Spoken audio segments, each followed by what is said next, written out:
بسم الله الرحمن الرحيم، اهلا وسهلا بيكم في حلقه جديده في رياكت مع هشام. عندنا النهارده شويه كده اخبار سريعه مش كتير يعني.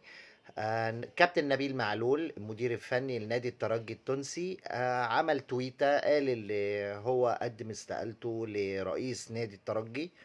فاعتقد كده ان اللي هيقود نادي الترجي في ماتش العودة في القاهرة يوم الجمعة الجاية اكيد هيبقى المدرب العام، او ممكن يكون مدير فني اجنبي يكون هما هيجيبوه يعني خلال اليومين دول.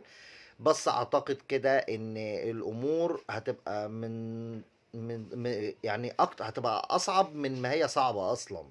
فاعتقد ان ده مش في صالح نادي الترجي خالص التغيير في الوقت الحالي، على الاقل كان يستنى للماتش الجاي.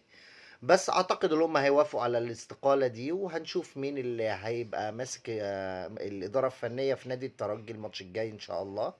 وبإذن الله يعني ما يحصلش حاجة والأمور تعدي زي ما احنا كلنا يعني متأكدين منها ان شاء الله، ان الأهلي يكون صعد للنهائي خلاص. هو الأهلي صعد إكلينيكيا يعني، بس يعني لازم طبعا التسعين دقيقة الأخيرة لازم تتلعب، وإن شاء الله اللعيبة على قد المسؤولية. وده اللي اكده الكوتش مارسيل كولر في المؤتمر الصحفي، اللي هو لازم هيوصل للعيبه ان الماتش ما انتهاش، وان لسه فيه 90 دقيقه تانية ولازم نلعب برجاله لحد اخر دقيقه. ده بالنسبه لماتش الترجي العوده ان شاء الله. في الاتحاد الدولي نزل اخر احصائيه، وان ترتيب الانديه الاهلي الحمد لله وصل، كان التاسع بقى الخامس لحد شهر مايو. الكلام ده طبعا نبقى عارفين اللي هو تراكمي.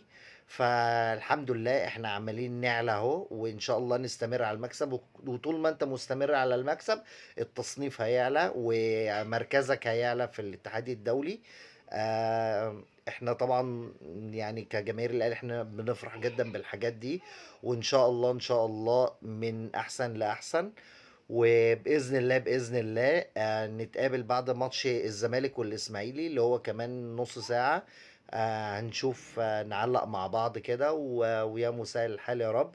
احنا بنتفرج طبعا كأهلاوية عادي، احنا ولا هممنا ده يكسب ولا ده يكسب، بس هنتكلم مع بعض بعد الماتش ان شاء الله. السلام عليكم.